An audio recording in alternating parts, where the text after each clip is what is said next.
Hello, everybody. We should be live here in just a moment.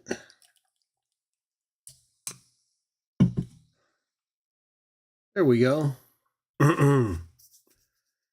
Welcome to our Christian Witnesses of Jah live discussion show. Excuse me. We try to hold these meetings at least once a week, but sometimes I take a week off, like last week.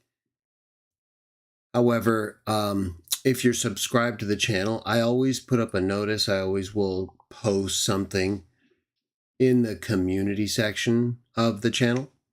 So if you're looking for updates or you want to know, hey, is there a show this week? You should be able to tell, especially if you're subscribed, because you'll see everything you should see if you have the notifications. That's important to click all. And then that way you'll receive every update. You should anyway.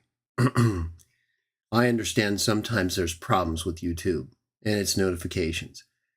Either way, welcome to our discussion show. So the way these shows work is I usually pick a basic topic that's indicated by the thumbnail. Sometimes it's explicit, like a recent series we did on the angels of Jah in Zechariah. We'll be doing another similar series on the angels of Jah in Genesis in a couple of weeks. So I hope you'll join us for that. And then tomorrow I will be live again for what we call text readings, a show where we read through the Bible, at least according to the translations I've done to date, because I know them best, I can explain them best. So that's where we do our hardcore online biblical study. We do that also in these types of shows, but it's more topical. It's not based on a progressive text reading like those shows. So if you're interested, you can join me tomorrow. If you can't make the live streams, that's fine. Hopefully you enjoy the show afterward. Either way, it's good to have Betsy with us in the UAE, I believe. And TKS, very good to see you. Give people a few more minutes to join us. I wasn't live last week, so I wasn't sure if I was going to do a live this weekend either, but everything worked out to where I could do so. So I'm here. Let's see. So we'll give people a few moments, like I said. It takes me a few moments to get going, also to get my voice, acclimated to regular talking. My little Woodstock cup. I like that cup. Takes me a few minutes to kind of get myself going in terms of, like I said, just a regular audible presentation. I do speak at times, of course, during the week at work mostly, and to individuals here and there, but not in the kind of sustained. We do this for up to 2 hours usually. And as Christian Witnesses of Jah, our primary focus is three things. Our interests are a lot more than that, especially individually, of course, but what we really look for is whether or not you're someone who, like me or like others here, accept above everything else one God the Father. I'm talking about in a religious sense, right? I'm talking about as a Christian. One God the Father, Jah. We also refer to him as Jah-ol. We still say Jehovah, Jehovah. Some even say Yahweh. We openly try to correct that because Jah, I'm talking about English forms now, Jah and Jah-ol, Yah and Yah-ol, are the best ways to say the shortest form and the 3 and 4 letter form of God's name in the Bible. At least the evidence is overwhelming. Either way, we understand it's not always easy for people to change the way they say a name of someone like God, So in the same way, most people know that they didn't say Jesus, when they referred to Jesus in the first century, when they were talking to him or referring to him. That wasn't his real name. That's his anglicized name. That's, in my view, and I have videos on it, an anglicization that's based on an incorrect pronunciation or a later pronunciation was changed, like Eusebius says. And he correctly notes the pronunciation was something more along the lines of Yosue or Yosua. Either way, the first part of the name is the divine name, Yo, which is an early form. I refer to it and reference it in several places in my writing. Jehovah's Witnesses defended. I'm not a follower of the Watchtower, but I come from there. It's kind of where I grew up, and then moved out and realized, after a while trying to figure things out, okay, I recognize God exists. And I had done a lot of things, of course, at this point, become well known as one of Jehovah's Witnesses. But I'm a Bible believer, okay? That's what we're here for. I didn't go to the Watchtower, even as a person who grew up around it, thinking, hey, I'm just going to follow these people no matter what, no matter what they say, I'm down. No, that was never something that motivated me. I just recognized certain unique things in them that did motivate me, and I thought were enough to identify them as uniquely being used by God at this time. And that's for God to determine, right? They did do a lot of good work in some ways, but they also negated it in ways that make them not much more, if any, different than other groups who have done good things, right? Even like the Jews and even people in Christendom, like Watchtower would say, they've, especially the Jews now, focus on, right? Because I think we can make some complaints about Christendom's preservation of the Bible. Either way, we'll give them credit for some preservation. The Jews, right? We give them credit for meticulously preserving not only an oral but a written tradition that's been verified by copies separated by over 1,000 years. Like the Isaiah scroll, Dead Sea Scrolls, the Masoretic text, right? It's almost identical. Over 1,000 years of difference. So that's some pretty good copying right there, right? We owe them for that. Well, what do we owe them? Well, we owe them our thanks. Thank you for doing that. We recognize their respect for God's word. That doesn't mean we have to follow them, does it? No. No, it doesn't mean we have to then start believing the Jews are now God's people again and that Jesus wasn't the Messiah and we're still waiting for it and all that stuff, right? No, we can give acknowledgement to people and groups who have done incredible things without making more out of it than we should, and then overcommitting ourselves to the detriment of ourselves, them, and everybody else, right? That's often what happens. A lot of people are looking for someone, right? When they don't realize there's already someone. and they'd say, yeah, Jesus, of course. Okay, well, so what's your problem then? Why do you keep looking for some group or person? Yeah, that is good to have. That probably will help me. But then at some point I realized, okay, it's not about that group. It's about these truths, right? And to the extent that group or this group is teaching the truth, okay, that's good. Now, if they require me to overcommit to them, right, just to get those truths, that's a problem. There's something wrong there. So if the Jews, for example, were to say, hey, Greg, we got you that, without us, there's no Old Testament, there's no Jesus. Well, no, that's not true. It would have happened otherwise. But either way, we do give you credit because we do see you as part of God's purpose and plan. But that doesn't mean we have to go believing false doctrine, right? That doesn't mean that we have to follow the Jewish tradition all the way through, the first century and the rabbinic Jews and then embrace the Mishnah, right? And start and teaching the Talmud, right? That doesn't mean that. No. So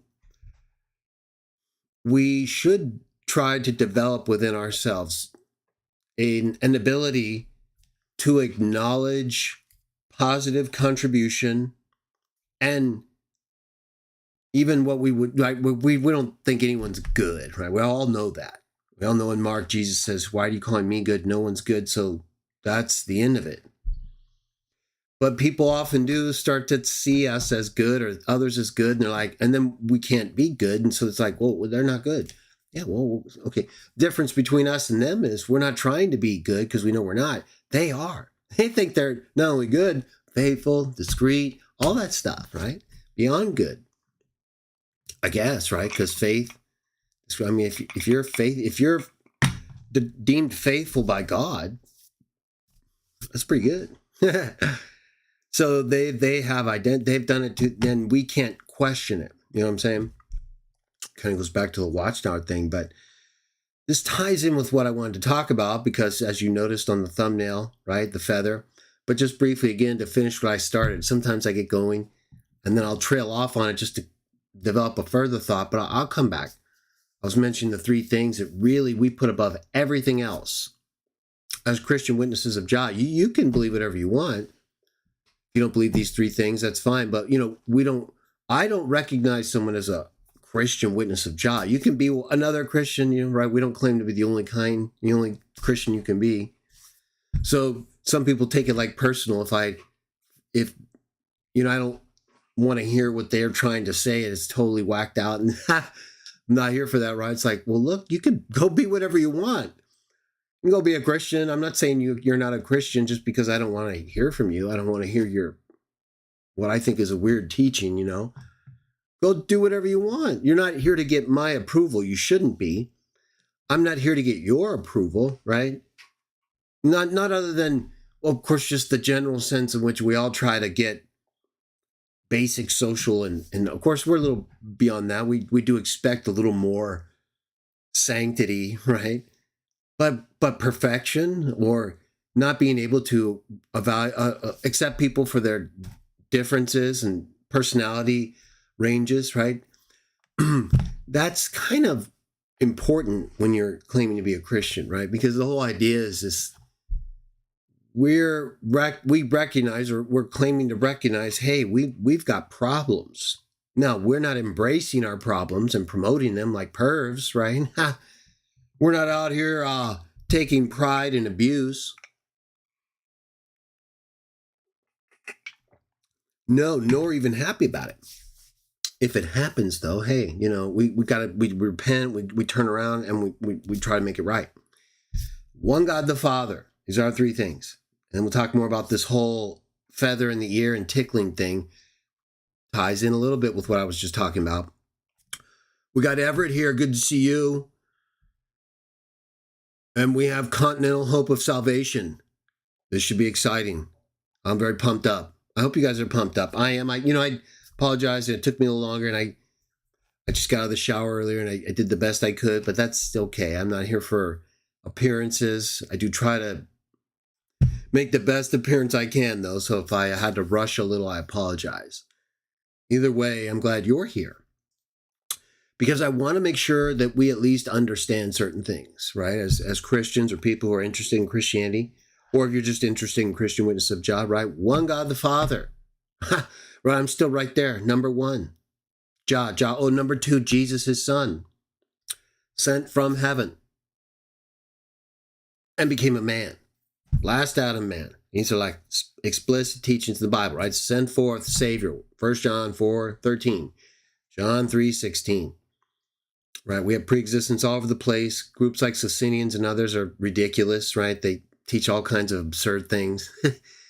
They're too pathetic, though, to really take seriously most of the time. I've already addressed the basics.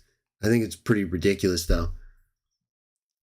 We got Chris Lasala here. Good to see you. Thank you for joining us. And Bent Ya'ol. It's a good name right there. All of them are good names, of course, but you got, kind of one that sticks out a little bit right there. Either way, the Socinians, they're kind of this faction of Christianity that make it hard on people, in my opinion, because their ridiculous view that makes it hard for people to just embrace the Jesus of the Bible. Trinitarians do it too. They're probably the worst. But Trinitarians have a little bit more, what do I want to say? I'll use one of their words, substance. Trinitarians have a little more substance. than the Socinians do. And so either way, I take Trinitarians a little more seriously in their views and always have, but I've addressed Socinians too, and will do so and have my videos again, also though, going forward. I had an appearance on Faithful Theology on Preexistence, right? And there's just the Socinian people, right? Buzzard and others are just pathetic, right? I mean, they have not responded to anything directly or in any way that makes sense, right? It's like just this assumption of beliefs worse than Trinitarians. And you're like, well, no, that's not, it's not even worth dealing with, right? It's barely worth dealing with Trinitarians, if at all, right? It can drive you crazy. But we have to try to be like Paul and at least do our part, right? And like Peter, make a defense where we're asked to. We can't address everything, nor should we have to, because there's a lot of other people that need us besides opposing Christian views, right? So we also partake at the end of each show if you're able to join us, right? I got that here. We got the bread and the wine. So we'll partake of that. I think I don't know if I gotta move it back, right? I don't want to spill it though. It's here. Trust me on that. So we're gonna do that. And yeah, that's basically the plan. Let's talk about a few things related to us though, right? This should be a fun show in terms of like just discussion about some of the Christian ministry issues we often have amongst ourselves, right? This is really, I think, important because, I was just mentioning how we often get into it with Socinians, Trinitarians, and it's just this ridiculous round and round. It is important. It has to be done. That's why I say it's important, because if we don't do it, then we look like we can't do it. So I'm not saying that by far. What I am saying, though, is the extent to which our Christianity, our Christian unity has been divided is pretty amazing. Wouldn't you say? We spend more time probably dealing with issues among ourselves than any other thing, which is probably why the world hates us. And that's the way it's supposed to be. So who knows? Maybe the way things are is just fine. Nevertheless, I don't think we just surrender to this idea that we have to accept certain things in our Christian meetings or group or association all the time, right? There's certain things we need to take a stand for. And I guess that could apply to almost anything, right? Nowadays, we're so divided. Like I said, it's pretty much anything. You name it, right? From flat earth to God's nature, anyone is prepared to argue about whatever. And I guess, again, to the extent that helps people, sure. Now, what about it? What about when people who are like among us, so to speak, right? People who claim to be Christian, right? This could be anybody, basically. Any type of Christian claiming group, right? From Mormon to Catholic, okay? How do we deal with their dislike of us? Now, growing up in Watchtower, around Watchtower, right? Even though it wasn't until my early to mid-teens, my mom really got serious, and on into my mid-teens, maintained that, and then I got in, like I've talked about before, kind of started going more regularly around 15, but she kind of made me go earlier,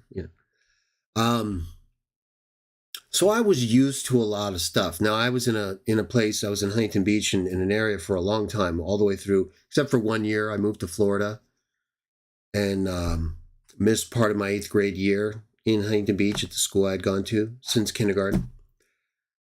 So, I had known a lot of people. They all knew I was basically they saw me as a Jehovah's Witness because I didn't celebrate holidays, right? I didn't salute the flag. I would stand up and just stand there. So this is the identification they made. And so I was very used to it. used to not being fully a part of everything. But again, I did know people a while. I was very comfortable with most people. They didn't really pick on me because, again, I knew most of them from when they were young. So this was something they knew through each grade: kindergarten, first grade, second grade. Yeah, there were a few changes, but a lot of people stayed the same. And I was in the same area, same school, except for that 1 year, from like after seventh grade to into my eighth grade year. So, but then I came back and graduated from that elementary school that I had gone to since kindergarten in eighth grade. So, and then I went to Huntington Beach High with those same people, most of them anyway. Right, people grow and then move on at times, but a lot of people I knew when I was really young stayed the same. So, but then you had the ministry, right? Door-to-door ministry. When I got active, I became very active. At one point, I would auxiliary and then I regular pioneered for a while before I got married. I got married at 21. I got baptized right out of high school at 18. And then I was pioneering, ministerial servant at 19, pioneering. Kind of stopped pioneering right around 20, late 2021, because I was now approaching getting married. Closer to 20, in the 21 era, like probably a couple months before I got married in November. So either way, I was pretty active. So I was used to whatever homeowners would say, and a lot of stuff was not pleasant, right? Probably worse now because things are worse now, but it was not pleasant back then either, right? There were some people, we got a lot of good discussions, of course, with people, mostly Trinitarians and others, but not always just Trinitarians, many other people. Many Mormons would invite us in. I remember talking with many Mormons, a lot of other groups. But I stood outside the post office early in the mornings at times with people, right? Because you had to get your time in, and I wanted to be a pioneer, and I was active, I was on fire. Did all the stuff, right? I visited cemeteries. It was that was one I regret doing. It was one. There was a cemetery right across the street from the Kingdom Hall, basically, almost right across the street that I went to, and we did graveyard witnessing one time, and we went up to a place where they were celebrating. They were doing a funeral, and nothing would stop me. I went up and I just started talking. I was consoling, but I tried my the look. I'll never forget the look in the girl's eyes. It's like a probably mid-20s to early 30s lady. Was crying, looking at me like, "What the hell are you talking to me for?" and I realized that I got out of there pretty quickly. Anyway, I don't think that's a good idea. I understand why many people, like, at least I'll speak for myself. I just really felt I could help them. We had resurrection tracts, right? What hope for the dead? And I thought, why not?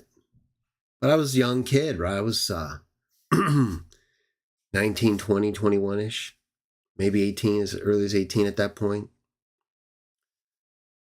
So I've had some pretty emotional encounters in ways where I don't get as bothered by people who object to me, And if it's not something I can clearly see as, okay, I went too far, we're not perfect and I don't claim to be. I do try, I hold myself to a higher standard. I try to at least, but I'm speaking more than most of you probably, at least publicly. So there's more going on, right? There's more happening.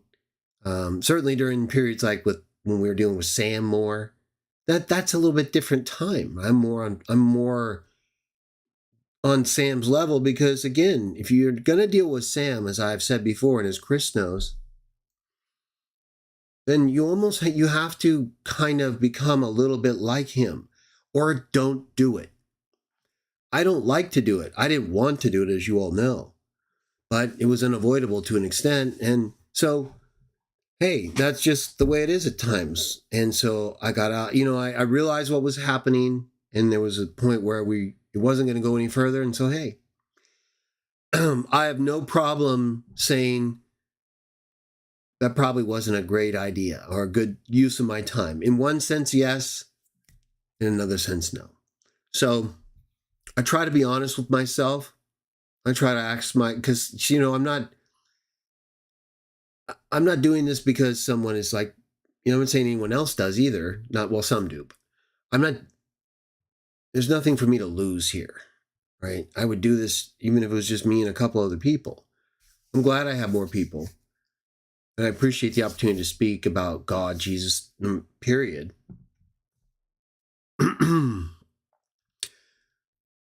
But I'm not. I don't believe manipulated as much as maybe another person without similar experiences and recognition of what can happen might be. And so, regardless of my experience and where I might be presently, I have to think about others, right? I have to think about people who are still young, right? Maybe you're 15, 16, maybe you're 20, 21, maybe you're 29, 30, maybe you're 40, 41, right? That's not really like super old. I'm just saying the experience, right? Usually your experience rapidly increases over time in ways that allow you to see things a little bit more broadly and more perspective. I think I said hello to everybody else who came in, didn't I? Maybe not. Bankhead, good to see you. Mentioned Chris, Benyao, Everett, good to see everybody. Thank you again for joining me. So we're going to do a few texts in a moment that I think you'll enjoy. Right, you've all heard about people getting their ears tickled by others, right? And what does that mean to you? Right, I was just kind of talking a moment ago before I said a few greetings about how, regardless of where I am and what I've been through, we've got a lot of people, right? We've got a lot of people. Chris has a lot of people. If you've been through a lot and you have people who learn from you, Betsy's teaching a whole group in her family. Everett's on fire, right? So regardless of how experienced you may be, what you've gone through, what you're ready to do, there are others who are just kind of starting out, right? Or their personality isn't quite as resilient, or they're more susceptible. It's kind of related to the resiliency I'm thinking of, right? You're able to resist, you're able to hold your ground, right? Not everyone can do that to the same extent. I see it in a professional setting as well. Sometimes I'll be posting on professional forums in my industry, and I'll post about like an issue in the claims industry, and I'll get a few people who respond real positively, and then a few people respond negatively, and there's always one of the initial positives, well, maybe not always, but usually, who will kind of modify, right? It's like they're not able to resist the influence that just came in from the opposing opinions and maintain their initial position. I'm not saying we don't modify our beliefs, right? Someone comes along, posts comments negative, and it makes sense. Well, maybe it'll make you think about what you said and reflect on whether you do agree. That happens. I encourage that. That's not what I'm talking about, though, right? Because what these people said made no sense, which I proceeded to explain. So what I'm getting at, right? The person was able to change their opinion in this professional setting without really thinking it through. Their resiliency didn't hold up. They believed it. They saw what I wrote, and they're like, yeah, I agree. Someone else came in, no, I don't think it's like that. I think it's more like this. Yeah, come to think of it, that is more like probably what it is. And then I come in, how could it be like that? Because this doesn't involve this doesn't involve that. Oh, yeah, you're right. That is that. It's like this back and forth. It's kind of like what Paul talks about, right? You've read in Colossians. We'll probably read it, but we're going to go to another text by Paul in a minute. He says, don't be tossed around, right? Colossians 2. I think it's in Colossians 1 or 2. We'll go to it. Don't get tossed around. I think it's 2:8. don't get tossed around, right? By every wind and wave of teaching. I think that's how it goes. Well, let's bring it up. But don't get blown all over the place. Gotta have a little resiliency, huh? It's not always easy because influence is strong. We're very easily influenced. All of us. That's kind of what is our problem, right? That's basically what, if you believe in the account like I do, Satan did to Eve. Just influenced her. Just influenced her in a way that was wrong. And she believed him.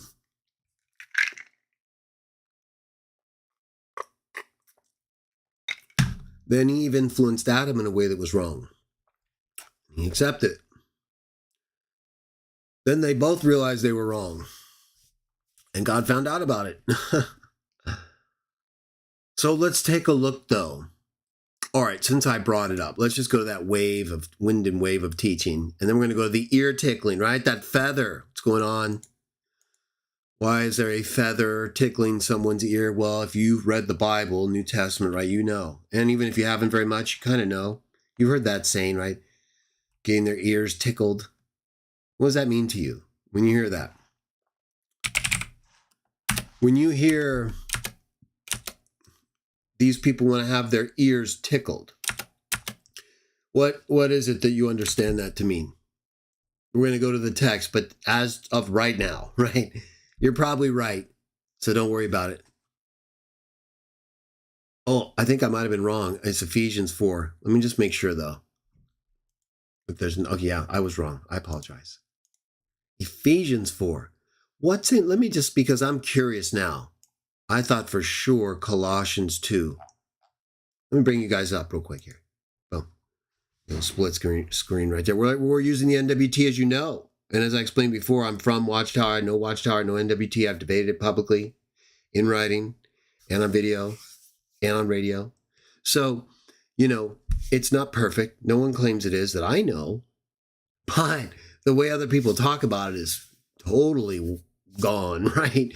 And they promote all these other Bibles that have, I believe, far more problems that I can identify, especially in the critical texts, right? Divine name, Christologically significant, right? They're gone, right? They're all basically either following tradition and not using the divine name, or they're translating it in a way that makes no sense unless you assume Trinity.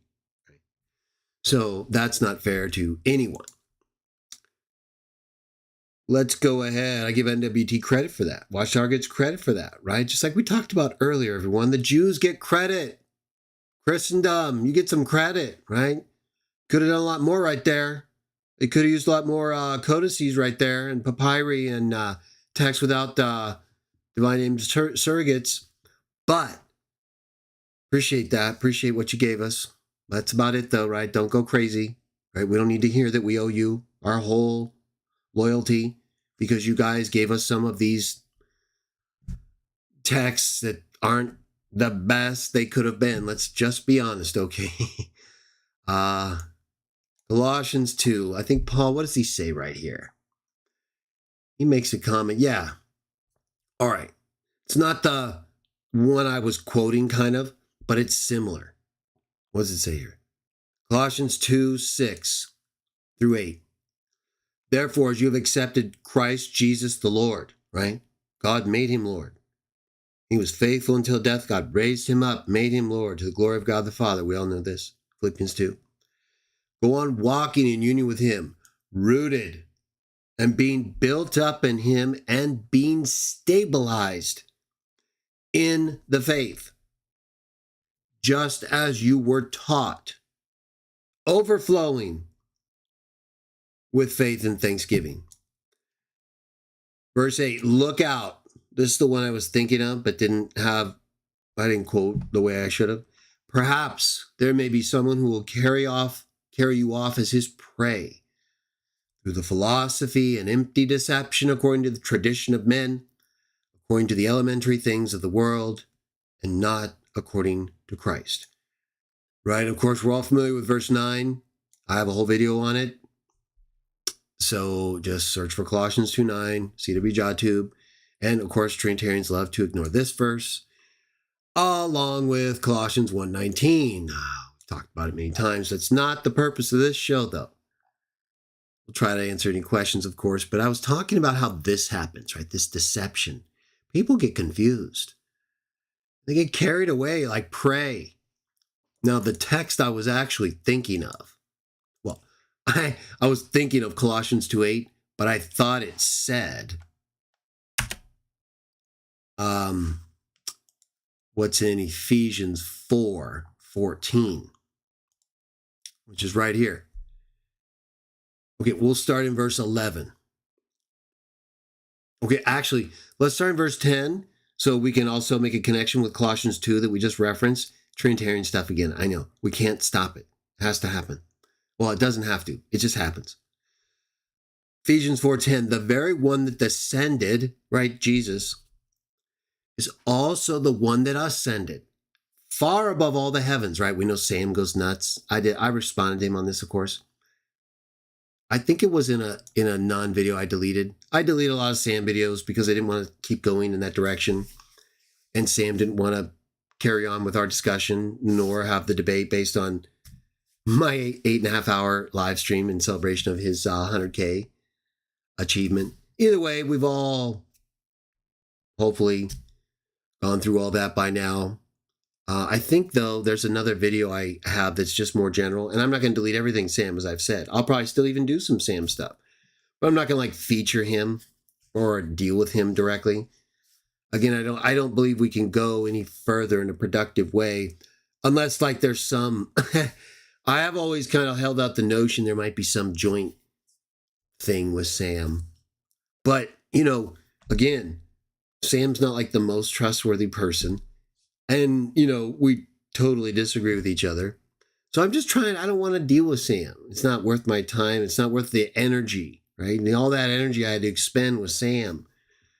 So we don't need to do that, right? We have addressed the issues. We've documented that. Chris has documented that. Other people have documented that. It's a fact.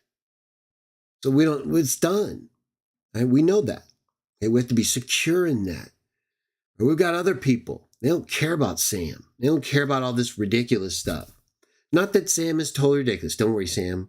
I think you're kind of funny, but you're also nuts. Either way, we have people who, they're not really thinking like that, right? They can barely handle me, right? They hear me use the word retard or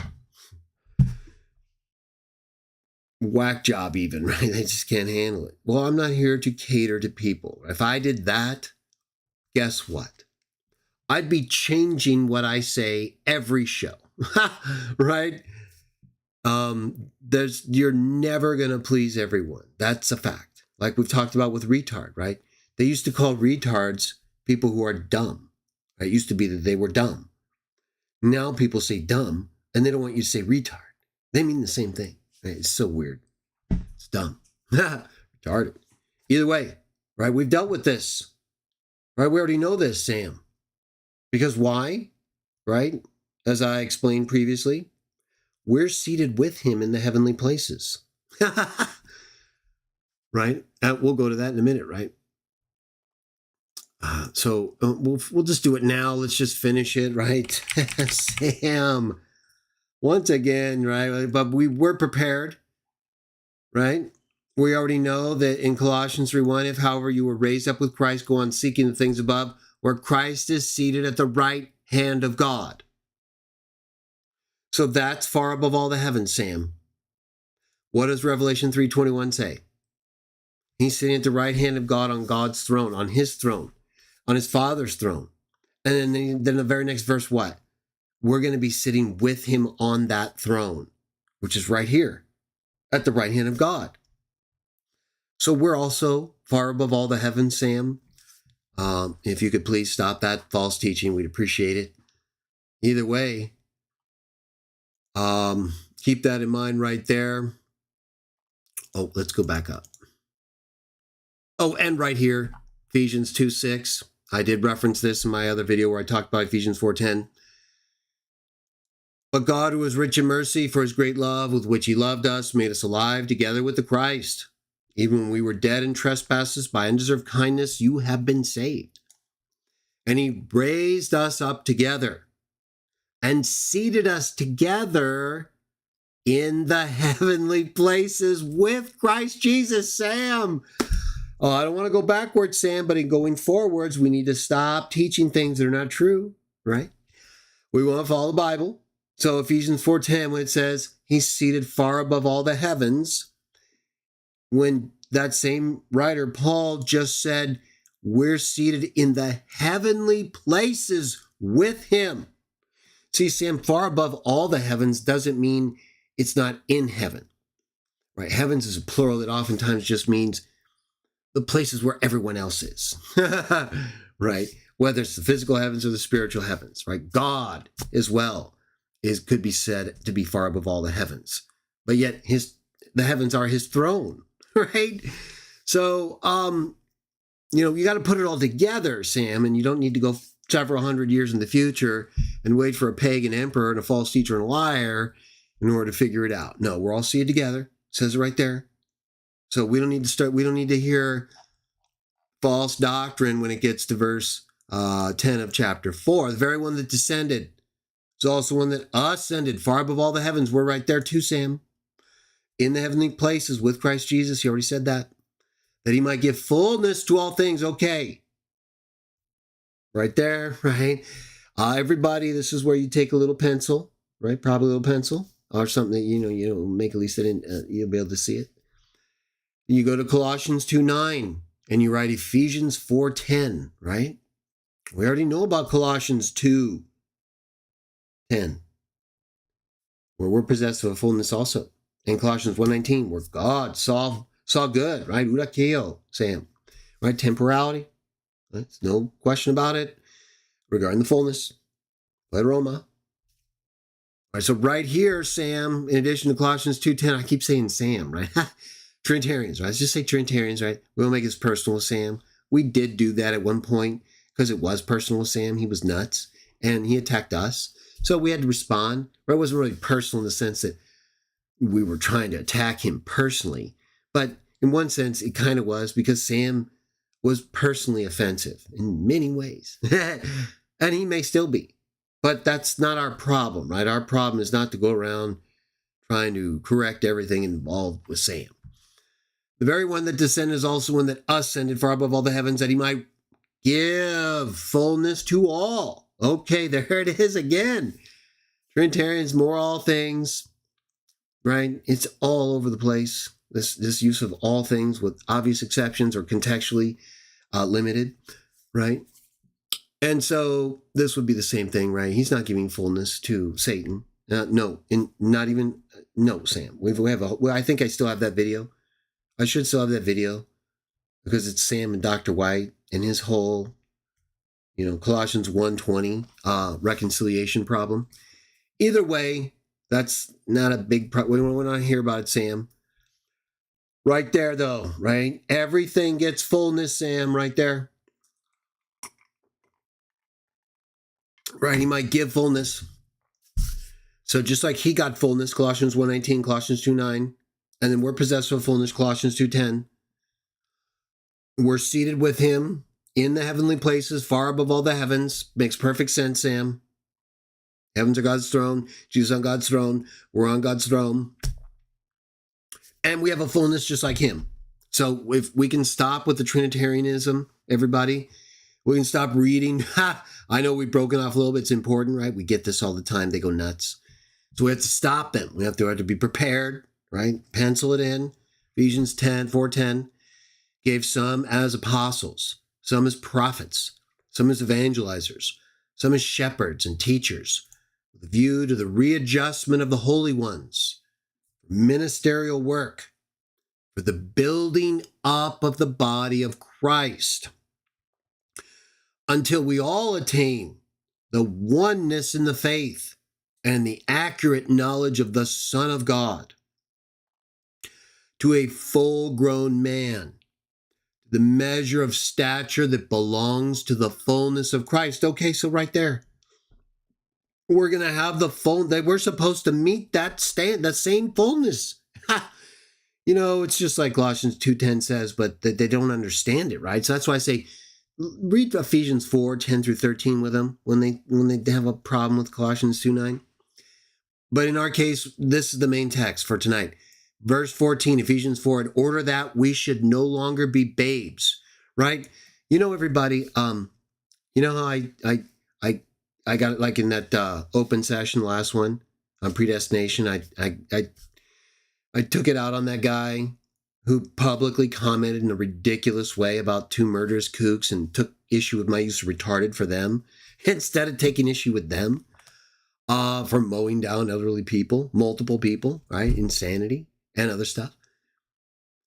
I called him a baby, right? And I've called other people. I think I've called Sam that probably, but not recently, so don't worry about Sam.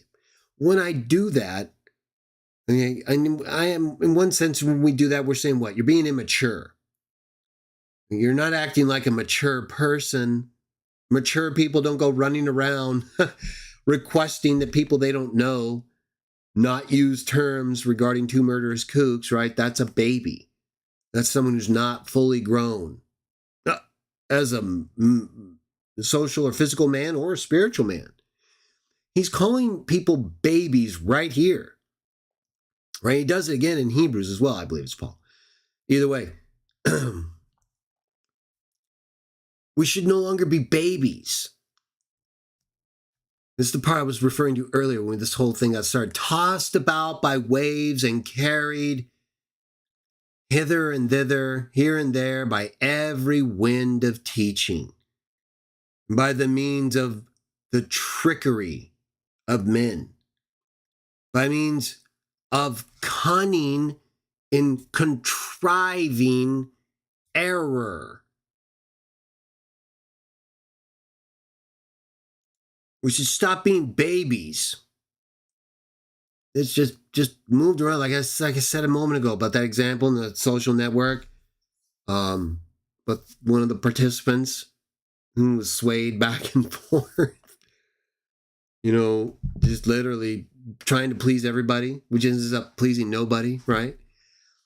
It's not always easy, but it's more important that you just be yourself. If that's not good enough for people, and if they don't have good enough reasons to tell you, hey, you have a problem, if they can't really genuinely show you, and you should be willing to listen, but if they can't, they just don't like your personality, well, they're the problem then, right? They're doing exactly what Jesus said. Why are you judging people all the time? What are you doing? It's like one time a friend of mine, someone I knew a long time ago, Nelson Hurley. Many of you know Nelson Hurley. He's dead now. But he was an early Watchtower witness, Watchtower apologist, right? He was one of the best and did things that many people wouldn't be willing to do, especially during the Walter Martin era. Well, one time I was at a gathering at his house, and he talked about how there's always critics. He gave the example of how you could get up on stage and sing a fantastic opera. Nelson he was really good singer, Nelson Hurley, in addition to being a good apologist. But he was a really good singer. So he said, there's people who you could get up on stage and sing the most beautiful opera ever. And then you could turn to them and say, wasn't that a beautiful opera? Didn't that person sing beautifully? And he said, they would say, yeah, but she has red shoes on. And I understood what he was saying, but I've come to appreciate it even more. Because there are some people that no matter what you do, and this is why it's important to have resiliency, right? Right, it's important not to be moved and tossed around all the time. So it's important to recognize there's some people, all they care about is how they feel when they hear what you say. It's not about what you say. They're not even interested, right? It could be totally false, right? Like we see all the time. It often is. If it sounds good, right? If it, as we're going to get to in a moment, if it tickles their ear, they'll just get those people to keep talking to them. We're going to get to it. Watch, you'll see. And then we'll review an example that I've talked about before. Now, but again, right here, right? Tossed around. That's what I was really getting at, right? I didn't mean to get so much into Trinity, but it was right there. And it led to right here. So now let's do the whole ear-tickling verse. Now, we'll look at it in the Bible Hub as well, but let's read NWT first.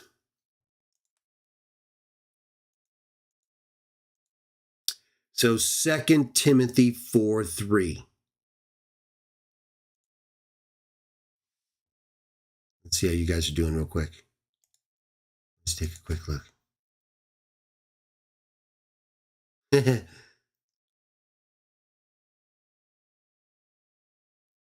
No, Chris asks, I think, am I a flat earther? No, I don't believe in flat earth. I think the evidence is pretty clear.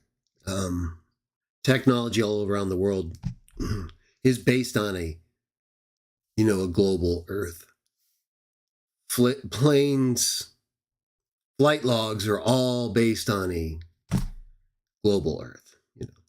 So unless you believe in a mass deception, which is disprovable just by watching things sail beyond the horizon, right? That wouldn't happen if it was just flat. And just keep going straight out. Flat earthers will say, yeah, but if you zoom in, only to a certain extent. You just look at it, it'll just look bigger when you zoom in. It's still disappearing every time and will disappear.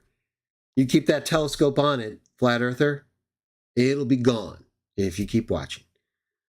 Hopefully that's not you, Chris. I don't know if you're a flat earther, but you asked me if I was, so I want to give a little reasoning there. Either way, looks like you guys are having a good time right there. So let's go back to our main text, right? And then we're going to do the Bible Hub, do one example, and then we're going to partake and we'll be done, okay? So let's just get into this a little bit more. Let's take a little bit deeper dive into this ear-tickling text right now. Right, so 2 Timothy 4:3. We already saw, like we just read, right? We did a little Trinity. But mainly our point was, look, well, we're not here to be babies, right? We're not here as grown adults to repeatedly have to learn the same things over and over again. If that's us, we might not be as resilient as we could be. And we might be more susceptible, right? The reason we might be getting blown here and there, or like left in this uncertainty at times, where one moment we're totally convinced, another minute we're like, I don't know what to believe, right? To some extent, that does happen when you're learning, right? When you're kind of starting out, but after time with something, you should be able to, if there's enough information anyway, right? Sometimes fragments of info. That's not what we're talking about here, though. We've got plenty of info. We should be able to, over time, come to some determination. Even if it's not like 100%. We don't have to like have 100% knowledge, right? Who does of everything, especially in the past? But enough should be present with us to, comparatively with other things we accept, be enough to recognize as, okay, that's legitimate. That's the most likely option right there. And not really come off that unless something radical changes, right? Like something new or something significant comes up that you missed, right? And if so, why didn't you take enough time to look at this initially? Or how long have you been handling stuff like this? So there might be other questions. Let's take a look at this.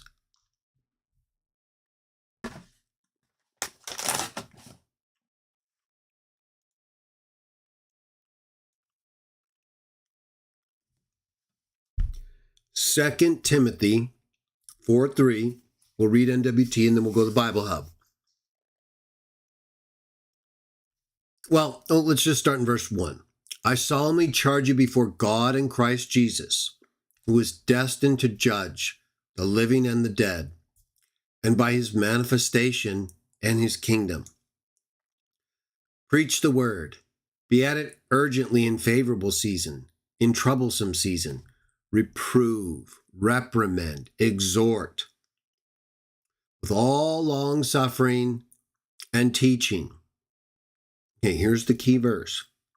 This is what the thumbnail is based on, and what I would like us to reflect on seriously, at least for a few moments. And then, of course, take it with you. For there will be a period of time when they will not put up with the healthful teaching, but in accord with their own desires, they will accumulate, gather together, right? Bring to yourself teachers for themselves to have their ears tickled. And then verse 4, and they will turn their ears away from the truth, whereas they will be turned aside to false stories. Okay, let's just keep it right there. There's all kinds of great stuff here. Paul. Well, let's go ahead and go to Bible Hub, 2 Timothy 4. Myself over here for a moment. 2 Timothy 4.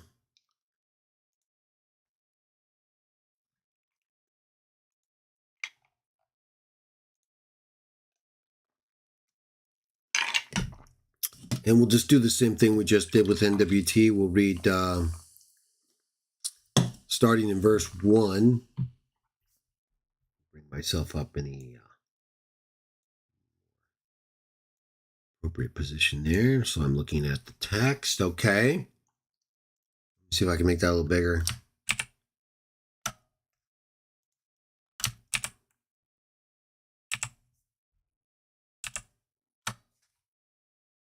Well, that's good. Sometimes it's different. I don't know why. Either way. All right. And so in NIV, in the presence of God and of Jesus Christ Jesus, who will judge the living and the dead, and in view of his appearing and his kingdom, I give you this charge. We'll look at verse 3 in the multi. Preach the word. Be prepared in season and out of season. Correct, rebuke, and encourage with great patience and careful instruction. Verse 3, well, maybe we can I guess we'll just look at it like that. For the time will come when people will not put up with sound doctrine.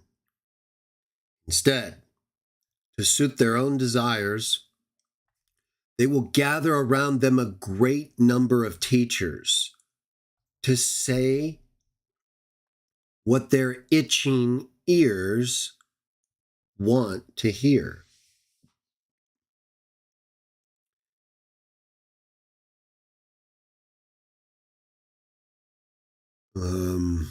Itching ears. King James, for the time will come when they will not endure sound doctrine, but after their own lusts shall they heap to themselves teachers, having itching ears. Okay, so we're seeing a lot of itching as a translation, right? New King James, basically the same. New American Standard.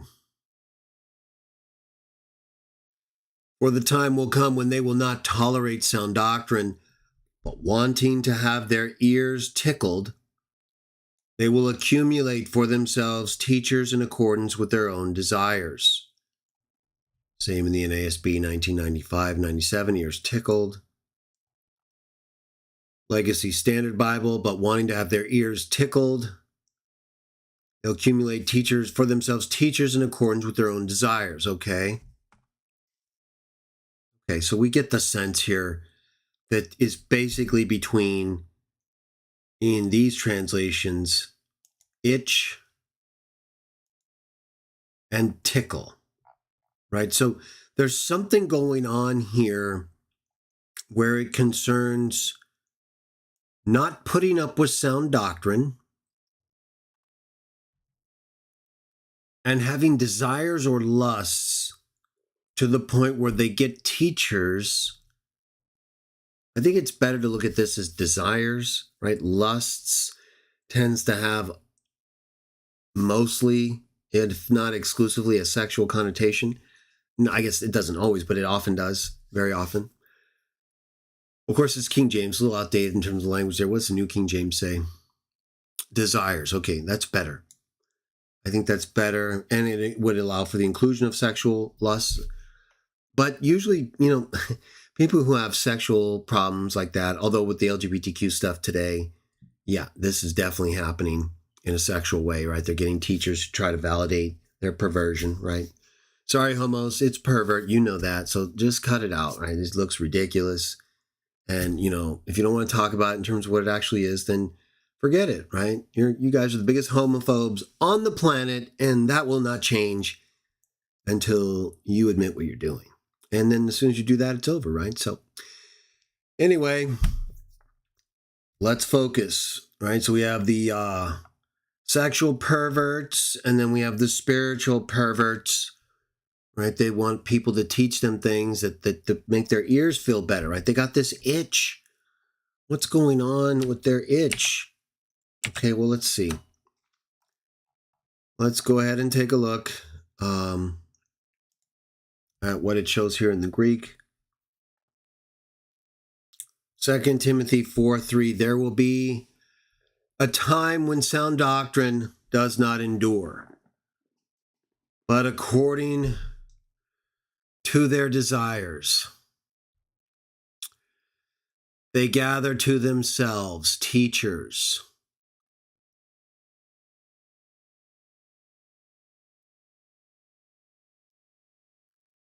because they have an itching ear.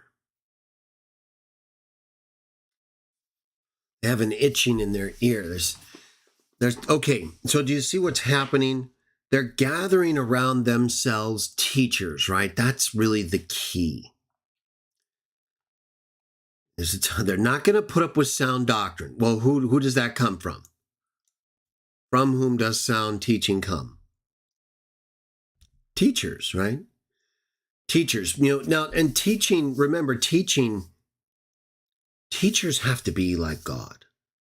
Yes, well, like Jesus, of course, we have to be mild, tempered, and patient, like Paul also said. We read it a moment ago. But Jesus also was direct with many people. The crowd, right? He told them directly, yeah, you're only here because of the food. I know exactly why you're here, right? And he treated them accordingly. He knew the people in John 6 who were there just because of the food, just because of the things he could provide, but not really because of him and the spiritual food that he was there to provide.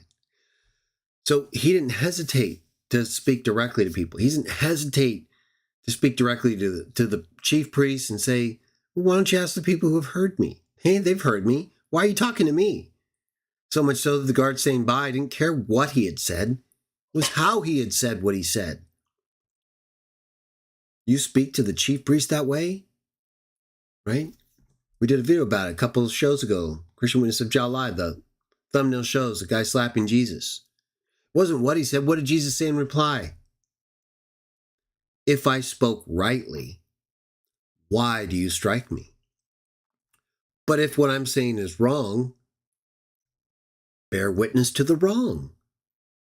But no, what he said was right, and he didn't bear witness to the wrong. He reacted because he's insecure and knew they were wrong, and he was right, so he hit him. And that's what we have to be careful of, right? We're going to get in situations with people where they're like, how dare you, right? I can't believe you're talking to us like that and all this stuff. Well, we don't want to go around offending people, but we're not here to sanction their perversion, right? Yeah, no. If you're here to promote anal abuse, we're gonna make it clear that we're not, and that's bad for you. There's nothing good at all that's going to come from it, and we don't know why you're promoting it. It's confusing, and we can't get anyone to talk about it because every LGBTQ person we bring it up to is a homophobe. Yeah. And then they turn around and call us homophobes, and we say, well, why? Well, you're being mean to us. Well, that's not being afraid of homo, and we're not being mean to you by telling you the truth. You're just a liar and insecure about it. Oh, and a pervert. Okay, so they don't put up with sound teaching, right? There's people teaching sound things, but they don't put up with it. They don't want to hear it. Boom, slap Jesus in the face. Boom, you're a homophobe. But according to their own desires, they bring teachers around them because they got an itching in their ear. And they got to hear something that, even though they're perverts, liars, criminals, they don't want even trying, right? We all have problems. They're not even trying. There's still something in their ear that says, I need to be validated. I need someone to validate me. I need someone to tell me that it's okay to be a perv.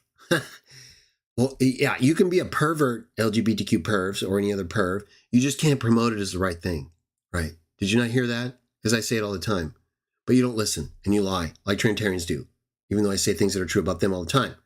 Ha! You guys do the same thing, and you lie. And so we know we have to deal with this abuse, right? We have to deal with people who are out there gathering these teachers to pervert them while they pervert themselves. And we're like, hey, if you want to be a pervert, go ahead. Just stop lying about it, okay? No, we think that's bad for you. Science proves it. It's a fact. You want to do it?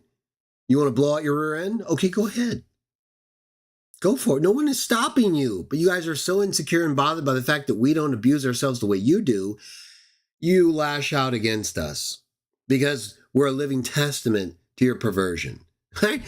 And so we remind you of that fact by not doing it. And that's the problem. All right. Now, in a religious sense, right, we know about the pervs, right? That's a big thing right now, so I wanted to get into it. And, churches are having a problem with it because they can't figure out what to do, even though it's really obvious what to do. But they're trying to get as many people and get as much money, and so it's over. Right? They're compromised in large part. So we got these pervs, and then we got the religious pervs. Right? We got all these people out there telling us if we don't believe in Trinity, we're heretics, right? You believe in Father, Son, Holy Spirit, consubstantial, Constantine, 3rd century Nicaea, Trinity, right? 4th century. Just take 3rd, I don't care. I'm not talking about necessarily when the first person to ever believe in the Trinity came about, even though you'd be hard-pressed to find the definition formulated at Nicaea. And just using the word Trinity doesn't mean Trinity unless it's formulated in the same way and held as a standard for acceptance of being an approved Christian in the faith, which it wasn't until the 4th century. So it's full perversion of everything. Now, all right, but they're used to that, right? They're used to Trinity, right? It's been ingrained to them, right? The dragon, all this stuff. So, right, they use it as a club to beat people over the head, right? You're a heretic, right? You're Arian, right? No, false doctrine. Even though they're the ones that have totally redefined the Bible in terms of what it's actually talking about and what it refers to and the context of thought. And then they bring in the 4th century and all this other stuff, right? Pagans, weird people like Athanasius, right? We were talking about him. We'll get back to him eventually. We had a series we started, but we'll get back to it. Kind of, moved in another direction for a little while. Either way, we've got these itching ears and people who are trying to solve this problem with the ear. Their itching or tickled ear.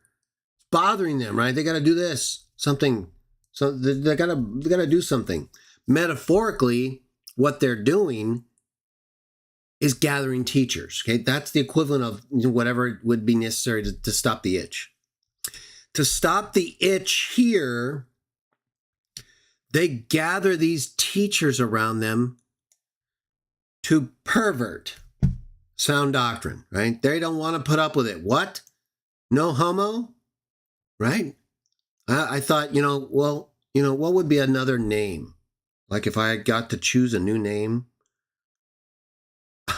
No homo. What's your name? No homo. No homo? Yeah. Like as in no homo? No homo. No homo. Yeah. Are you a homo? No. You support homo? No. And your name is No Homo? Yeah. It's something I was thinking about the other day. Either way, all right, we don't support homo here. You can be a homo. You can have all the urges you want. to commit sodomy. But you can't justify it. You can't act like that's a good thing. Do you understand now, homos? Okay. Because we deal with the same thing, only not in sodomy terms, with other desires we have, where we fight against it. Occasionally we fail, but we never justify it and say, hey, check out this fail I did right here. I totally blew it and lied. Yeah, you should have seen it. It was like the ultimate. No, we never do that. That would not be a Christian person. We would feel bad and we'd be like, I'm sorry. I lied, right? And then we move on from it. So you homos just can't seem to do that with your sodomy, right? And then we have to bear the burden of all this perverted desire, right? My friend Ryan, from when I was young, although I haven't known him since I was young, he wasn't an open homo back then. He holds it against me because I don't support their perversion. Excuse me? You're the one who chose sodomy over a normal hetero friendship. I should be offended, and I am. So take that, Ryan.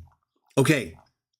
Now, we have this problem, right? These perverts running around, and we get this problem with the people who, they don't want to hear it, right? They don't want to hear the truth. They don't want to hear what's they have their own interests, and they want people to tell them things that support that desire, right?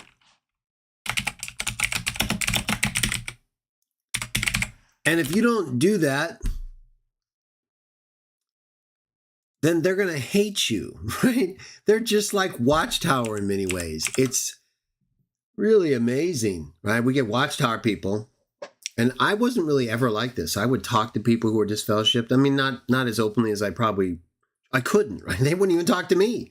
I would approach them when they would come in the hall, and they'd be like, don't talk to me. Well, I just want to be encouraging. I'm disfellowshipped. Okay, fine.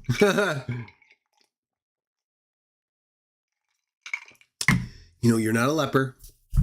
We're just trying to be normal people here, but okay, I get it. I kind of knew how things went.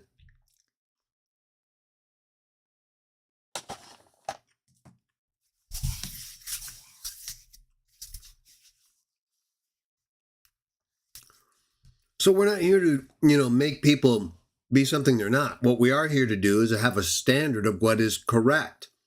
And then when people fail that standard, we help them, right? We're not here to just destroy a person because they've made a mistake, right? That's what it's become. People are so quick to isolate someone's mistake and be like, see, we're not talking about like a basic mistake, like I've been referring to, right? A lie, or maybe a crime or something, or maybe you're teaching something that was wrong, right? If you're confronted with the truth and confronted with evidence and you still deny it, well, then you got a problem. But if at some point you realize it, pretty quickly, or even right after, hey, I was wrong, I'm struggling with this, I apologize, right? There's different types of responses and extents of practice that distinguish a pervert from someone who had a weak moment, right? Someone who just has a weak moment and is fighting against it, well, how could you be a pervert? You're literally recognizing your limitation and actively fighting against it and not justifying it when you fail. Sounds good to me. Sounds like you're working it out and you're battling like Paul was, right? Just fight all the time. You wouldn't be doing that if you weren't doing the right thing, right? The pervs, they just surrender. They give right in. People that get tossed around, right? They're never stable, right? It's just everywhere they can possibly be. Anytime anyone says anything, they hear, right? They're moving there, gone. And you're like, well, wait a minute. And then they'll ask the same question, right? 10 years later. I've literally had it happen. It's crazy stuff.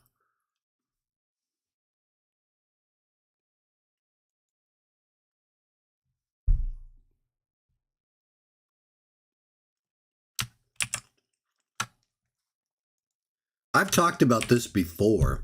We're going to review this And then we're going to partake, and then we're done, everyone. Probably another 20, 25 minutes at the most. Thank you for joining me. Christian Witnesses of Jah live discussion number 35. Let me just once again say thank you to everyone who's been able to join the live. Betsy, TKS, Everett, Continental Hope of Salvation, Ben Yao, Chris Lasala, Bankhead. Oh, let me see what Chris said about flat earth. He asked if I was a flat earther. Oh, he is. Okay, that's okay. So I was just, I wanted to say that not to make you feel bad. As you know, I wouldn't do that. And I understand there are answers you may have to that. Flat earthers have answers to a lot of the stuff. I don't accept them, right? I do disagree.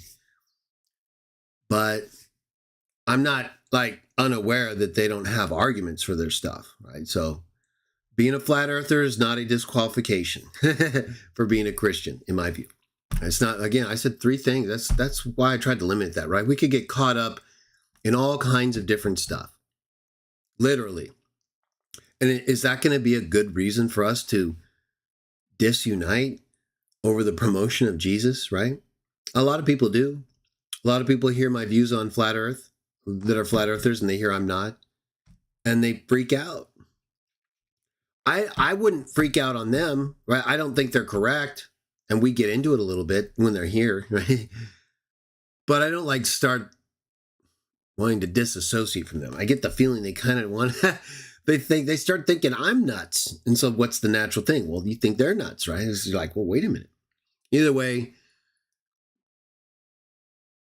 that's why I chose 3 things and saw in the Bible, at least I believe, that was the best path for me to take in terms of what I should require others to be. That way I don't have to worry about what I disagree with others on. They don't have to worry about what they disagree with me on. We can focus on one God the Father, Jesus the Son, and the Golden Rule. Hopefully, right? It's the same with the divine name. Everyone knows my view on the divine name, most people anyway. But I accommodate people who say Yahweh. Because I'm not here to make it hard on people. I'm not here to create so many different requirements that you can barely even be a Christian, right? To me, it's become such a strange thought, and yet it often is what happens. Either way, that's how I mean on all that.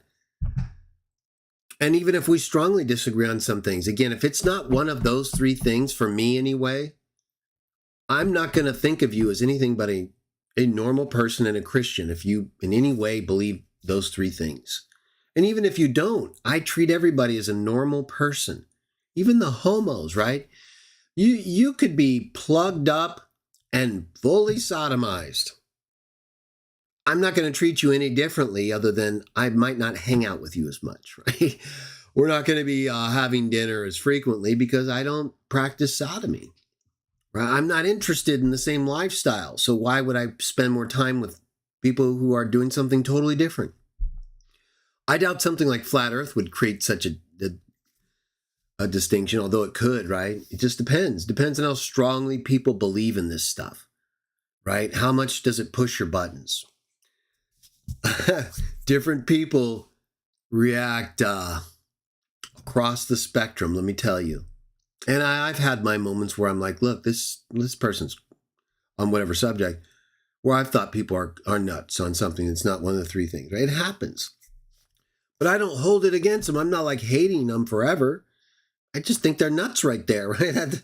Whatever they said at that moment where we're talking about it and they disagree with me and I'm like fully convinced, it's pretty normal to look at the other person and think they're a little nuts, but not mean it in a sinister sense. We're just committed to something in a way that an opposing view can at times come across as very odd. Because we just see it in one way so strongly that the other perspective doesn't seem right. We'll leave it at that. Good to see Michael Abijah. And it's always a pleasure to have you, by the way, Chris. I do think you do a lot of good work, and I appreciate all your support in many different ways. So please never think that disagreements on that are a problem. Where was I, by the way? Oh, yeah. So the last part, we're about ready to finish it up, but I wanted to say hi to everyone, and I'm glad I did because I got to address the flat earth and make it clear, hey, don't take it the wrong way. And if something does bother you, if I've said something or written something and it's like you're really, well, then just bring it up to me, right? Think of Sam, right? If me and Sam can get past something, I'm positive we can work it out. Okay, so let's get to the final part here.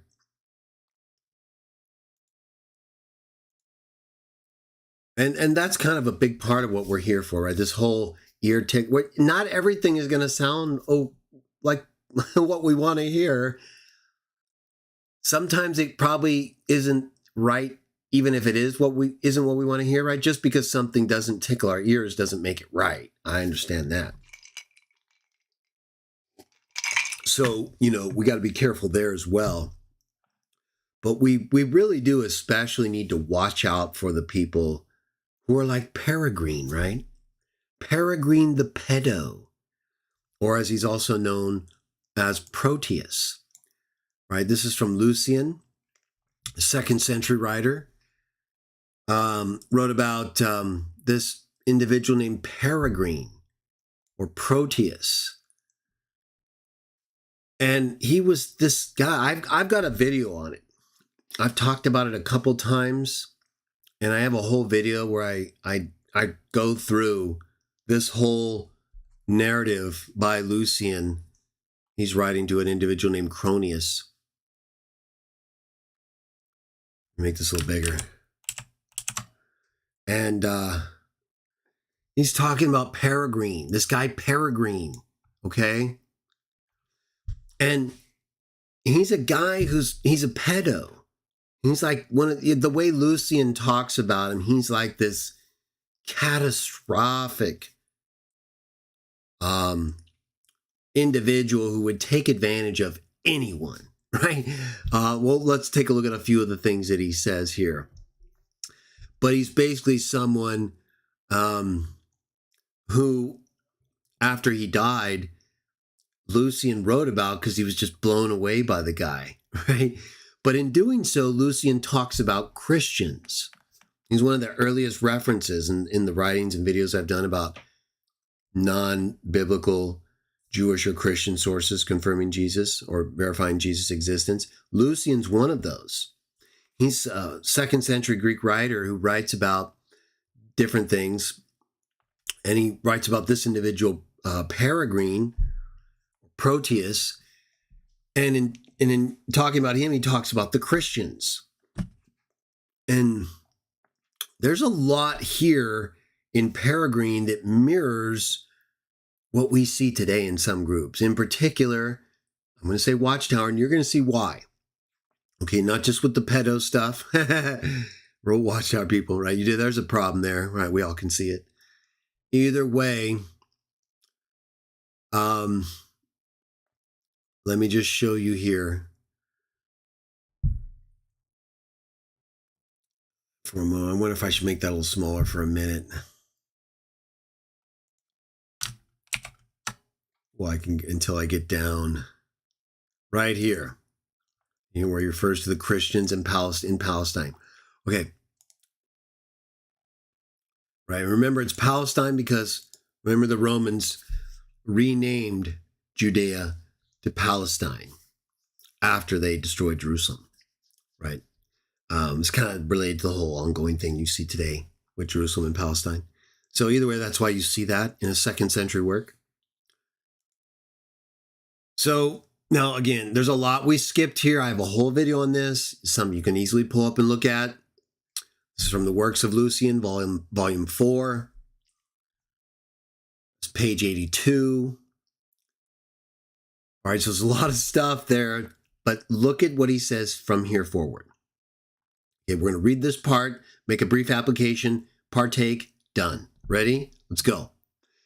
It was now, this is Lucian writing to Cronius about Peregrine. It was now that he came across the priests and scribes of the Christians in Palestine. and picked up their queer creed. And no homos, that does not mean homo, queer, right? As you also know, queer can mean a non, just like a, odd, kind of different creed is what he's talking about there. But we know how you perps are. I can tell you, he, that is Peregrine, pretty soon convinced them of his superiority. Prophet, elder, ruler of the synagogue. He was everything at once. Now remember, Lucian is not a Christian, right? He's familiar with Jews and Christians, but he wouldn't see it as in all of its fine distinctions the way we would, or other Christians and Jews at this period, right? They, since the first century, saw the Christians as just like a sect of Judaism. So that's why you'll see this sort of blending, and where Christians would meet in the way the Jews would normally meet in a synagogue, right? But they're mean as like a Christian church. He wouldn't necessarily see any difference in that. He was everything, right? Again, talking about Peregrine. He was everything at once. Expounded their books. Commented on them. Wrote books himself. They took him for a god.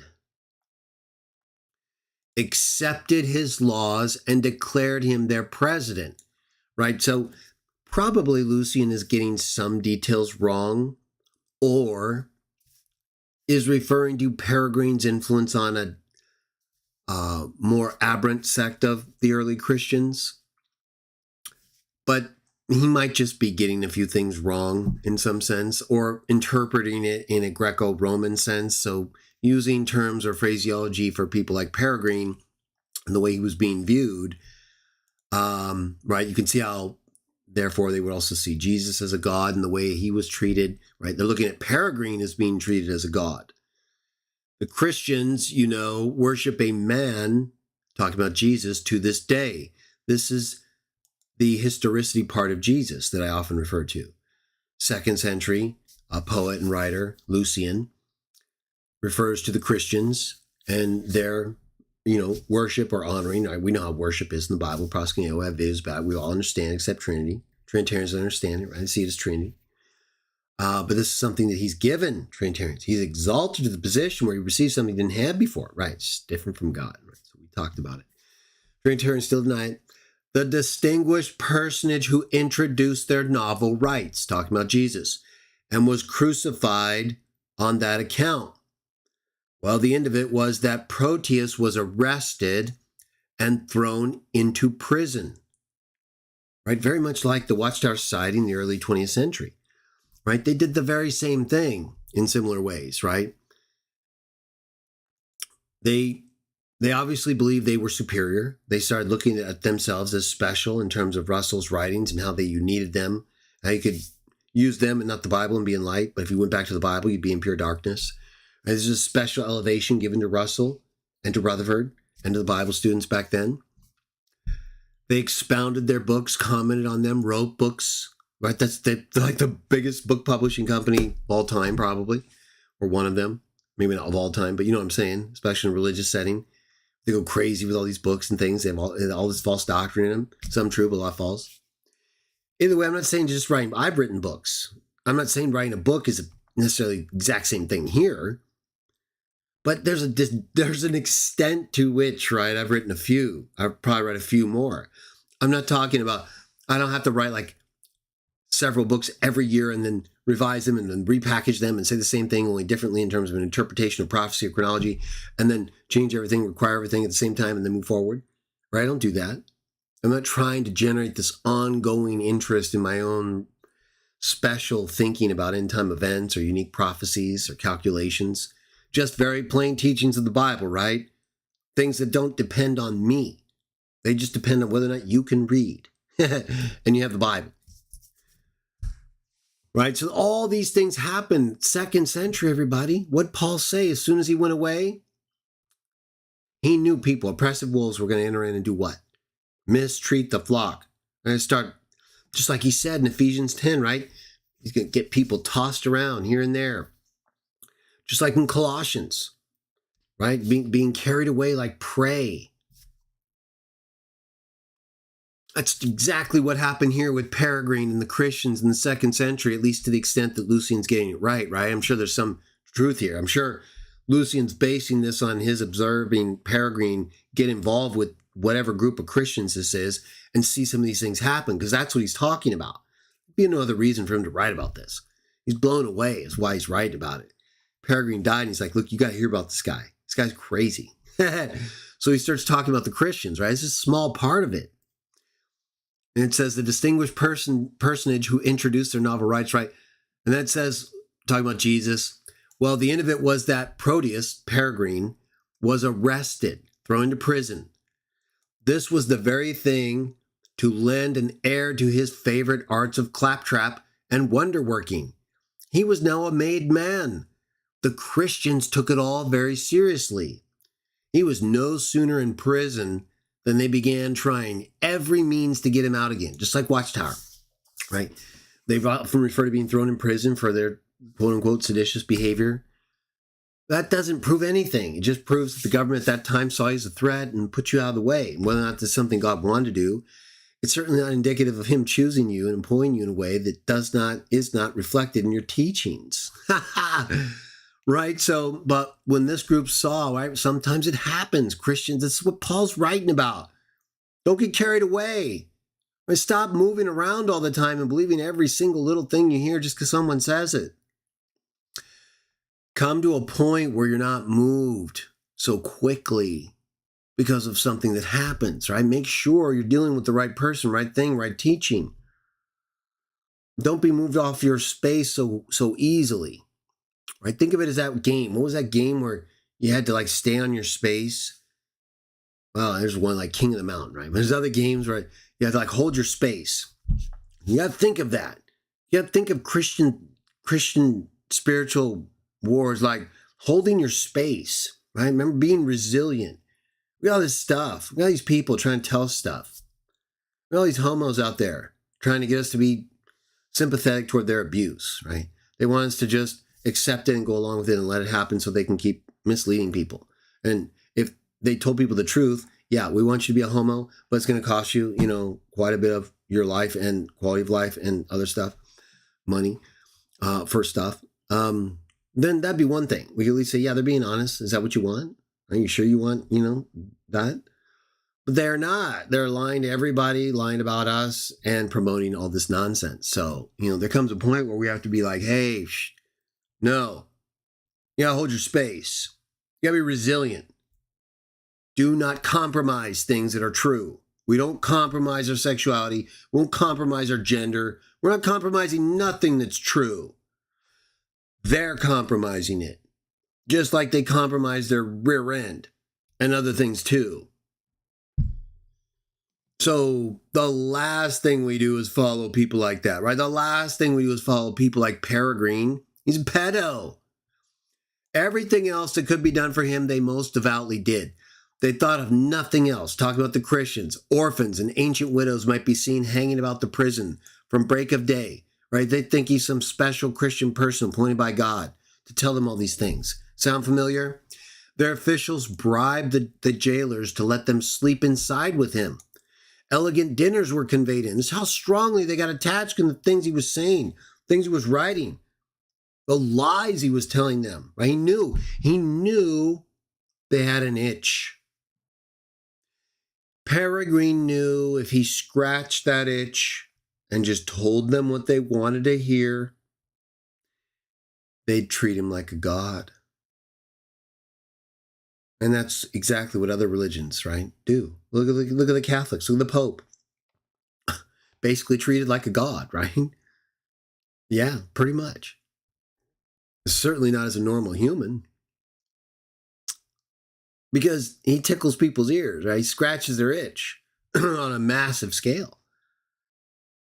Their sacred writings were read, right? Reading the text to him. Yeah, Peregrine, yeah, you're appointed. You're God's servant, right? All the stuff. Our old friend Peregrine, as he was still called in those days, became for them the modern Socrates.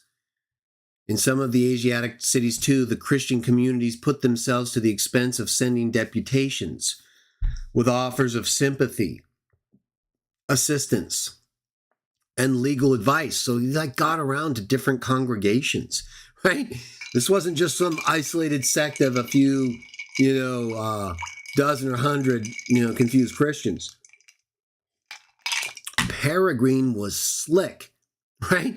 This guy was able to move. This Lucian tells you how slick in an evil, perverted way he was. We just didn't read it all. I skipped right to the Christian part. Again, I have a whole video about it. You could read it yourself. He's a pervert, a pedo. But he used ear-tickling, right? He knew he could abuse people who had an itch by scratching it. And he knew that if he could get them to continue to accept what he was saying as a cure for their itch, then they would give him whatever he wanted, basically. I mean, look at all this stuff. They went through the expense of sending people, offering sympathy, assistance, legal advice, right? Bringing him food. We read that earlier. Reading their sacred writings, right? Elegant dinners. Bribing the jailers to eat with him, right? They could have been using all this money, all this time, all this resources for what? Helping actual people who are impoverished like them, probably, or others who need it legitimately. Unlike Peregrine, right? It's like Watchtower and other groups, right? These Mormons hiding over $33 billion. You'd be ashamed of yourselves if you're a Mormon right now. You should be, well, I mean, you're still giving them money? Are you crazy? Right? That's what they do. They amass all this wealth that will do them no good. And so it's just a weight that hangs around their neck and destroys them. The activity of these people in dealing with any matter that affects their community, talking about Christians, is something extraordinary. They spare no trouble, no expense. See, they know this. Perverts who lie and want to tickle your ears because they're not willing to tell you the truth like maybe I or others are, even if it doesn't always sound so good. Even if it's not what you want, it's what you need. It's the right things. It's not how we're saying, it's what we're saying. Yeah, we always try to say things right. But you know what? If I try to say things right for you, it might not sound right to someone else. So you know what I do? I just say them the way I say them. Whether I'm right or wrong, as long as what I'm saying is right. And if you don't accept what I'm saying, if it's right, because I might not always say it right, you're wrong. And you're probably someone who would support a person like Peregrine. These Christians spared no trouble, no expense. Peregrine all this time was making quite an income on the strength of his bondage. Money came pouring in. You see, these misguided creatures, he's talking about us because we're so stupid at times that we keep following people like Watchtower and others, even though it's so obvious they're nuts. They're gone. No matter what good they may have done, we've talked about already, right? Jews have done a lot of good. Doesn't matter, right? We don't go running around supporting all their different interpretations of the Bible, do we? No. So we have to be able to distinguish that, or we're going to fall victim to people like Peregrine. You see, these creatures start with the general conviction that they are immoral for all time, which explains the contempt of death and voluntary self-devotion, which are so common among them. Again, he may be confusing things with respect to the resurrection or genuinely have knowledge of Christians who at that time in this area believed in an immortality of the soul, which in one sense is true, right? Because our spirit returns to the Father, but not in the Greco-Roman sense in which we eternally exist as a conscious individual, in the way Trinitarians and others have often adopted, right? I would dispute with that. Either way, we have separate videos if you're interested. So he talks about their contempt of death as being a reason why they're so willing to be so open to being misguided, right? To being misled, right? Because it's just, we don't care anyway, basically is what he's saying. It says, was impressed on them by their original lawgiver that they are all brothers, right? He's talking about the Christians, talking about Jesus. They were all brothers from the moment that they are converted and deny the gods of Greece and worship the crucified sage and live after his laws. This is Lucian's interpretation of the Christians and Jesus. All this they take quite on trust, with the result that they despise all worldly goods alike, regarding them merely as common property. Now, an adroit, unscrupulous fellow, this is the last part, and we'll partake, who has seen the world, has only to get among these simple souls, and his fortune is pretty soon made. He plays with them.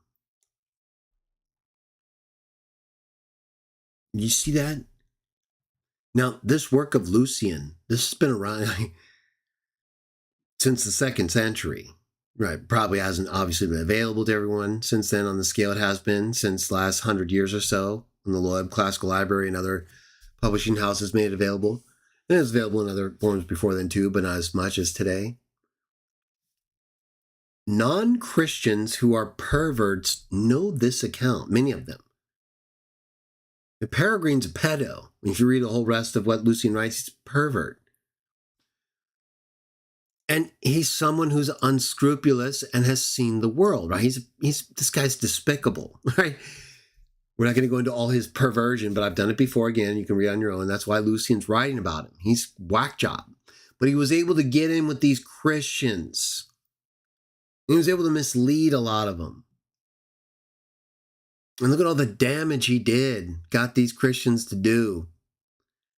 Look at all the damage that groups like Watchtower and Mormons and others are doing. Just catastrophic, huh? It's unbelievable.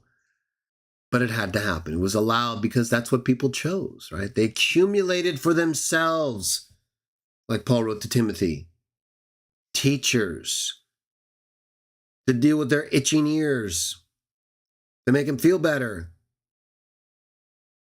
to tickle them with their teachings. They don't like this other stuff. No, these people over here, you tell us, yes, tell us we're going to live forever. Tell us we're the great crowd. Tell us we're special. Yes, we're special. We're going to go to the highest level of the celestial heaven. Yes. Yes, we have a prophet, right? No, we have a pope, right? Yeah, okay, all that. No, right? That's what they're doing, everybody. Look at all the money they're getting. Oh, my goodness, right? Peregrine would be like, let me in, right? I'm joining Watchtower, right? I'm joining the Mormons. I'm joining the Gal. I'm gonna go crazy. That's who they are. That's what they're doing. You'd have to, right? To be that comfortable doing that kind of stuff, and not to eventually realize, hey, wait a minute, I gotta get out of here. This is not happening. It's wrong stuff. These people are nuts. They know this, okay? But a lot of people who are in the Watchtower, in Mormon, in Catholic, and they have no idea who they're around, right? It's like Jesus said, I'm sending forth as sheep among wolves. You better be careful, right? We've got people out there in these groups who totally realize it. They don't believe it at all, right? This has been happening for about 2,000 years, everybody. More than that, if we go back to the 1st century. So, or I guess about 2,000 years. I think we're all much too vulnerable to people like Peregrine, who are running around and looking at us and thinking, Christians, I know what they want to hear. I know how to tickle their ears and make them accept me, right? I'll just tell them Trinity. One God, Father, Son, Holy Spirit. Constantine, consubstantial, let's go. Athanasius, Trinity. Yeah, all of it. Right? That'd be easy. So easy. So easy. We've got to make that hard. We've got to make that more difficult to happen to us. We can't have people seeing us as just this easy prey, as this thing that can be tossed around based on what they say. Or they'll interpret it this way. Or they'll make a comment here or here. Here's a book. Look at what this guy says. Well, we all like books, but I already know what it says, right? I'm sure there's many different ways to read it. I've already read it. Yeah, I don't get moved around very easily. No, I'm going to stay on my square. I'm going to hold my space. and I'm only going to get off it when I have absolutely good reason to. No, I'm going to be resilient until then because I've got these pedos, right? They've had 2,000 years of experience with us Christians, and they think we're stupid, right? They think we are dumb, like we can just be totally taken advantage of, give them all your money, and guess what? They're right. Unfortunately, they're right, aren't they? Many of us can be taken advantage of, and all of us can be if we're not careful. One way to do that is by not being so easily moved, being a little more resilient. Even if you're a little bit unsure, maybe they moved you a little. That doesn't mean you have to jump off your square, though, does it? Okay, so they kind of caused you to stumble a little bit. So you deal with it, and you're on your square, and you don't stumble anymore. You understand it now. Oh no, I get it now. That's going to happen. There's always going to be people like Peregrine who try to get us to believe that there's something special, that we need to give them our money, right? That's one thing if you're running like a community and you're helping people and you run a group and you're going to need some financial support to make things happen for everybody in a modest way that's not enriching you at other people's expense, like Peregrine. Watch that. Watch how your ears feel. Does it sound too good? Probably a problem. It doesn't mean you question everything good and really what is good, but some things are okay. We just should be a little more cautious before we move off of our square. We've got to have a pretty good reason to start thinking totally differently about things we've been exposed to for years. And if someone comes along and tries to claim there's something that people in the Bible didn't even claim, well, that's a problem right there, right? Usually. All right. Let's go ahead and partake, because a big part of why we come together as Christians is to proclaim the death and the coming of our Lord, Jesus Christ. And one thing he commanded all of us to do who follow him is to partake of his body and his blood in the form of bread and wine. And he makes it very plain that in doing so, we show our faith in his sacrifice and the life that he gave in our behalf, in obedience and submission to the Father, our God and his God.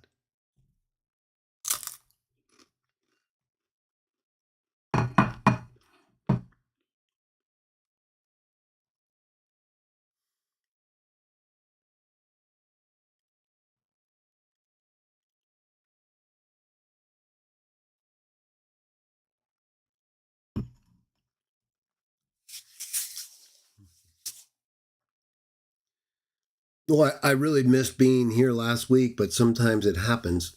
I get really busy. Excuse me. I'm still like really far behind. And I'll just leave it at that, because I'm not big on excuses. I just do what I can do. Trust me on that. Eventually I'll get more caught up, but I have certain priorities I have to see through entirely, and then I'll be able to catch up more in other ways. I'll be back tomorrow for a text reading, Proverbs chapter 4. We're going to review this whole light getting brighter Watchtower teaching a little bit more, because the verse will be part of that reading. We're not going to hammer away on you, Watchtower. We're not here to bash you or anything. It's not bashing. We're concerned. We're concerned that people are being misled. Yeah, Watchtower, you think we're attacking you now because you're being misled. But later, once you wake up and come out, you'll be like, oh, thank you very much. Thank you so much for being a hopefully, or you'll give up entirely. It's going to happen, though, because it's not getting any better over there. But if that's where you choose to remain, then that's your choice. But we're still going to talk about things that concern us and that affect people like you and others if you're there, whether it's Watchtower, Mormons, Catholics, or others. We're not here to have people tickle our ears. we're not here to get overly obsessed with people who disagree with us either. So to the extent that we can concentrate on Christian unity, working together, right? Like even me and Chris earlier, things like flat earth and that, put that aside. Even if it's a big issue for you personally, so what? Yeah, I believe strongly in a global earth. It's not going to keep me from viewing Chris as a Christian, right? I got to focus on the big things. It's just not going to go my way all the time. It's not going to go anybody's way all the time. So we've got to try to focus on what's really the primary issues. I think 3. There's a lot of other things that are important too, but if we can agree on those 3, I think we're going to be in a good place to do everything else. So with that in mind, I hope you all have a wonderful evening. We'll be back tomorrow for our text reading. And until then, may Jah bless you. In Jesus' name.